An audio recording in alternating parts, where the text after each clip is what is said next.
je connais bien, qui, Kazik Kochazor, j'ai eu l'occasion, parce que je fais un peu de musique, de donner des petits concerts, y compris une fois à une fête dans une des maisons de retraite, dans le 12e arrondissement, et puis dans leur salle, dans une salle qu'ils ont quasi pour des gens qui n'étaient pas en maison de retraite aussi.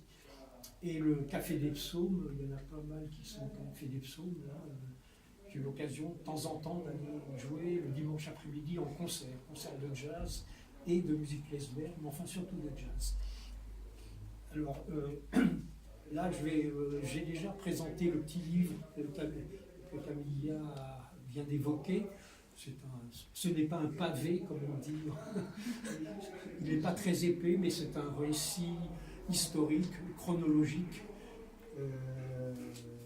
plus fourni à certaines périodes de l'histoire, moins fourni à d'autres, selon les documents que j'ai pu recueillir, entre autres au CDJC, mais ailleurs aussi, à la bibliothèque de l'Alliance Israélite Universelle, rue La Bruyère à Paris, dans d'autres endroits, et des témoignages que j'ai recueillis de personnes qui ont connu mes parents, ou même beaucoup plus d'enfants de personnes qui avaient connu mes parents. Et j'ai pu constituer donc ce petit ouvrage historique sur la vie de mes parents, que je n'ai pratiquement pas connu. Je suis né tout juste avant la guerre, à Mulhouse, Mühlhausen. Mon accent allemand, vous aurez compris quand même. Et j'ai failli habiter Strasbourg, mais ça ne s'est pas fait. Je n'ai vécu que quelques mois à Mulhouse, comme je suis né tout juste avant la guerre. Après, ça a été un peu tout le tour de France. Alors, je vais un peu plus parler de... Quand j'ai présenté ce livre en divers endroits, il est sorti il n'y a pas un an, il y a 10 mois à peu près, il a été édité. J'ai parlé surtout de son contenu, enfin brièvement, schématiquement, de son contenu, de mes parents, et où j'apparais de temps en temps. Enfin, je parle des présentations que j'ai faites de ce livre. Là, je vais essayer un peu plus parler de moi, moins de mes parents. Alors, donc, né à Mulhouse, je fais une parenthèse, mes souvenirs réels, moi, commencent après la guerre. De cette période-là, toute la guerre de 1939-1945, j'ai pas de souvenirs. Il commence qu'à partir de 1945.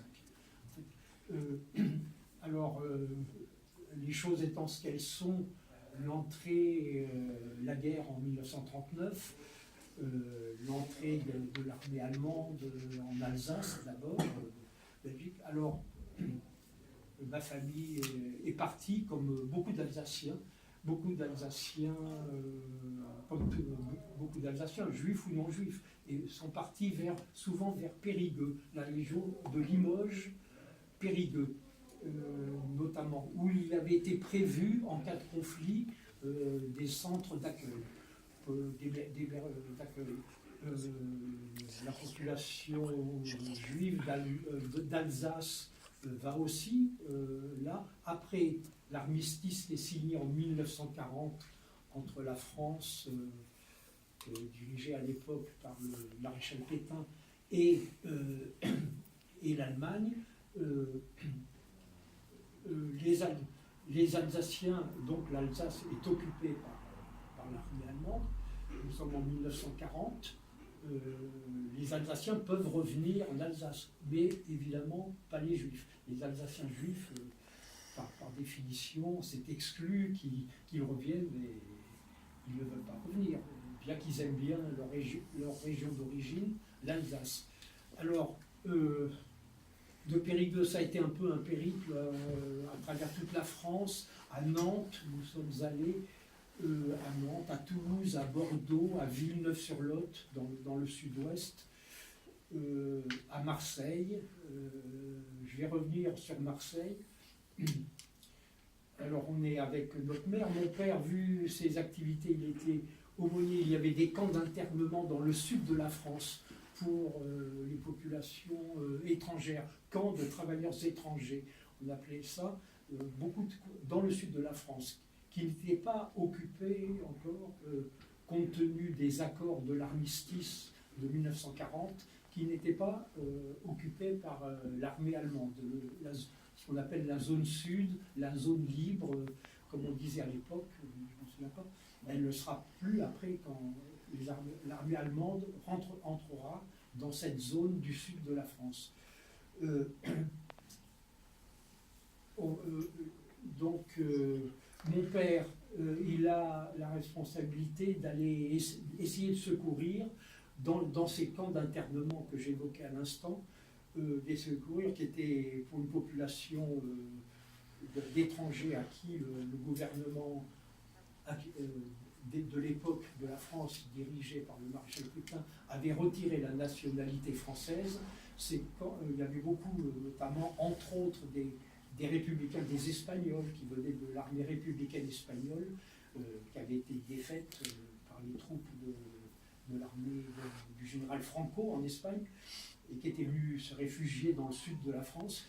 Ils ont été mis dans ces camps-là, et rapidement, beaucoup de juifs, français ou pas français, où il y avait des juifs qui avaient été naturalisés entre 1920 et 1940, qui étaient venus de l'Europe centrale et à qui la nationalité française avait été retirée. Alors, beaucoup de juifs rejoignent dans ces camps contraints et forcés les travailleurs étrangers, non juifs. Et alors, mon père, j'en reviens, va visiter, il peut le faire légalement encore, pour le moment, ça ne durera pas après. Il peut aller apporter du secours, recenser les besoins de nourriture, vestimentaire, parce que les conditions, comme vous le savez, dans ces camps, déjà en France, dans le sud de la France, étaient plus que précaires, étaient très misérables, en tout domaine, santé, alimentation, hygiène, morale, livresque, enfin, en tout domaine. Et alors mon père il a aidé toute une équipe d'aumôniers, d'autres aumôniers, dans cette région de Marseille, de Montpellier, de Gurs.